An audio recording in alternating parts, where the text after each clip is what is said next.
성도 여러분 안녕하십니까? 2021년 12월 28일 화요 새벽 말씀 함께 나누겠습니다. 오늘 나누실 하나님 말씀은 욥기 40장 6절에서 24절까지입니다. 본문에서는 욥에게 나타나신 하나님이 연약한 인간을 향해 끊임없이 참으시며 훈계하시는 그 사랑과 긍휼을 보여주고 계십니다. 본문을 통해서 숨은 교만을 회개해야 함과 하나님을 의지하여 담대해야 함에 대한 말씀 묵상하겠습니다. 첫째로 묵상할 내용은 드러난 교만보다 숨은 교만이 더 무섭다라는 것입니다. 욥기 40장 3절에 보시면 욥이 여호와께 대답하였다고 했습니다. 그리고 오늘 본문 6절에서 다시 하나님이 나타나셔서 욥에게 말씀하시는 내용이 기록되고 있습니다. 하나님이 두 번째 욥에게 말씀하시는 것은 욥이 첫 번째 하나님 말씀을 듣고도 여전히 자신은 의롭다라는 생각을 버리지 않았기 때문이라 할 수 있습니다. 욥기 40장 4절 5절에 보시면 욥은 보소서 나는 비천하오니 무엇이라 주께 대답하리이까 손으로 내 입을 가릴 뿐이로소이다. 내가 한번 말하였사온즉 다시는 더 대답하지 아니하겠나이다 라고 하였습니다. 여기서 욥은 하나님의 말씀을 듣고 나는 비천하오니 라고 하였습니다. 그런 후에 욥은 무엇이라 주께 대답하리까 손으로 내 입을 가릴 뿐이로소이다 라고 하였습니다.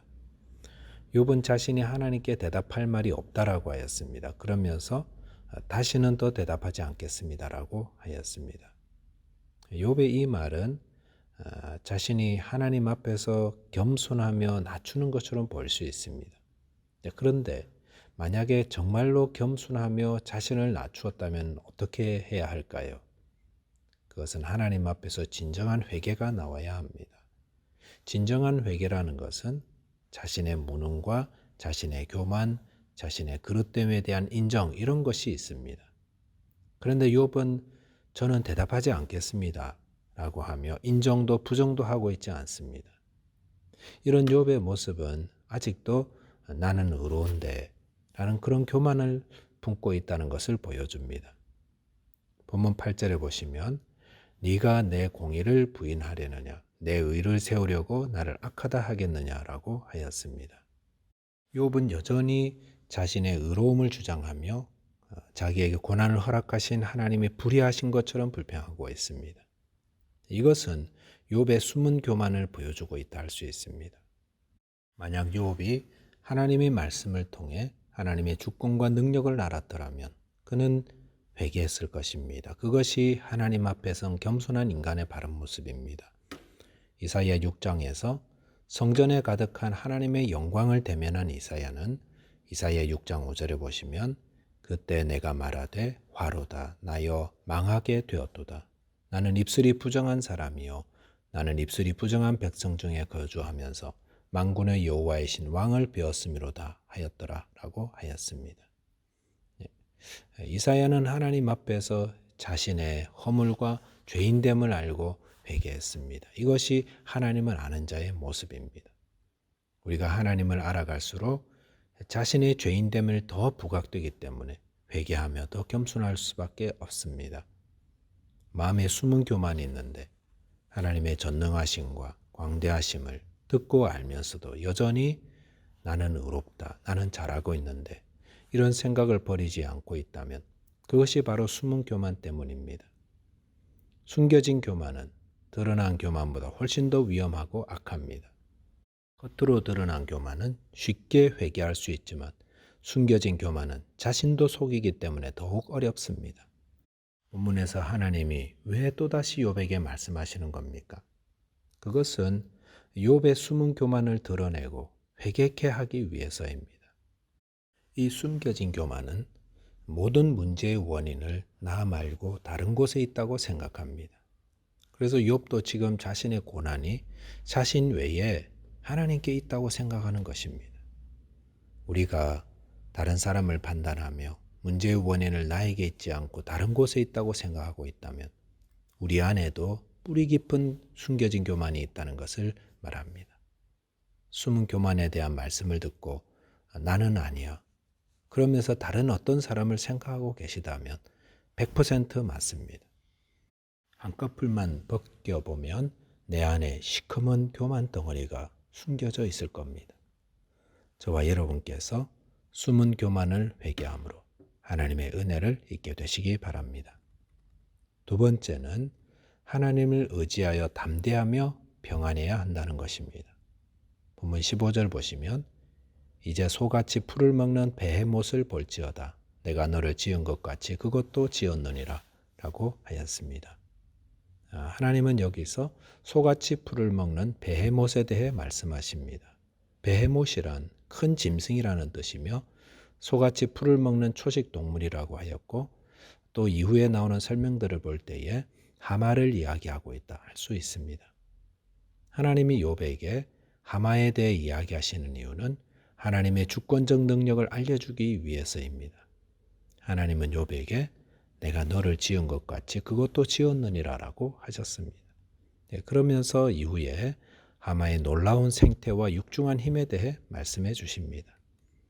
16, 17, 18절 보시면 그것의 힘은 허리에 있고 그 뚝심은 배의 힘줄에 있고 그것이 꼬리치는 것은 백향목이 흔들리는 것 같고 그 넓적다리 힘줄은 서로 얽혀 있으며 그 뼈는 녹관 같고 그 뼈는 쇠막대기 같으니라고 하였습니다. 전반적으로 하마의 육중함과 강력한 힘을 보여주고 있습니다. 그러면서 19절 20절에 보시면 그것은 하나님이 만드신 것 중에 으뜸이라 그것을 지으신 이가 자기의 칼을 가져오기를 바라노라. 모든 들짐승들의 뛰노는 산은 그것을 위하여 먹이를 내느니라라고 하였습니다. 하마는 하나님이 만드신 것 중에 으뜸이라고 하였습니다. 그리고 칼은 칼 같은 이빨을 의미합니다. 하나님은 하마가 풀을 잘 뜯어 먹을 수 있도록 칼 같은 이빨을 주셨습니다. 그런데 이렇게 어마어마한 힘과 날카로운 칼 같은 이빨을 가진 하마가 풀을 먹고 산다는 것이 얼마나 감사한 일입니까? 만약 이 하마가 육식동물이었더라면 사람들의 큰 위협적 존재가 되었을 것입니다. 본문 23절 보시면 강물이 소용돌이 칠지라도 그것이 놀라지 않고 요단 강물이 쏟아져 그 입으로 들어가도 태연하니라고 하였습니다. 이 말씀은 하마의 여유를 보여줍니다. 하마는 물을 마시러 가서도 다른 동물들처럼 두려워하며 마시지 않습니다. 홍수가 나고 강물이 몰아쳐와도 하마들은 태연하고 느긋합니다. 이런 하마의 모습은 나약하고 왜소한 인간과 얼마나 대조가 됩니까? 또한 욥은 고난 속에서 자신의 의를 주장하며 차라리 죽는 게 나은데 하며 불평하였습니다. 하지만 하마들은 강물이 소용돌이치며 요단 강물이 쏟아져 그 입으로 들어가도 태연하다고 했습니다. 하나님은 이런 하마를 내가 만들었다라고 하십니다. 하나님의 거대한 힘과 이빨, 그리고 그들로 풀을 먹게 하시는 것, 하나님이 인간을 만드신 것처럼 이들도 만드셨다 하셨습니다. 그러면서 똑같이 하나님이 만들었는데 하마들은 강물이 소용돌이치고 요단 강물이 그 입으로 쏟아져 들어갈 때라도 태연하고 여유를 잃지 않는다고 하면서 고난당하는 욥은 고난으로 인해 불평하는 모습을 대조적으로 보여주고 계시는 것입니다. 하나님은 하마를 통해 우리에게 중요한 교훈을 주고 계십니다. 그것은 말 못하는 하마는 강물이 소용돌이치는 상황에서도 태연하고 여유를 잃지 않는데 너희도 혹 너희의 상황이 소용돌이치며 고난의 강물이 쏟아져 내릴지라도 이 하마처럼 하나님을 의지하며 의연하게 지낼 수 없느냐 하는 것입니다. 다윗이 그의 삶이 소용돌이 속에 휘몰아쳐 들어갈 때에 그는 하나님을 의지하며 시편 3편 3절에서 이렇게 기도하였습니다. 여호와여 주는 나의 방패시요 나의 영광이시요 나의 머리를 드시는 자이시니이다. 자, 그렇기 때문에 시편 3편 6절에 보시면 천만인이 나를 애워싸 진친다 할지라도 나는 두려워하지 아니하리다 라고 하였습니다. 말씀을 정리하겠습니다. 하나님은 우리의 마음에 숨은 교만을 드러내어 회개하기를 바라십니다. 또한 하나님을 의지하여 담대하며 평안하라 하십니다. 저와 여러분 안에 숨은 교만을 회개하고 또 하나님을 의지하여 어떤 상황에서도 평안을 누리시기 바라겠습니다. 기도하겠습니다. 하나님 아버지, 저희 안에 나는 의롭다라는 이 숨은 교만을 회개하도록 도와주옵소서. 또한 하나님을 의지하여 어떤 소용들이 앞에서도 담대하며 평안을 누리게 하여 주옵소서. 예수 그리스도 이름으로 기도하옵나이다. 아멘. 오늘도 믿음으로 승리하는 하루 되시기 바라겠습니다. 감사합니다.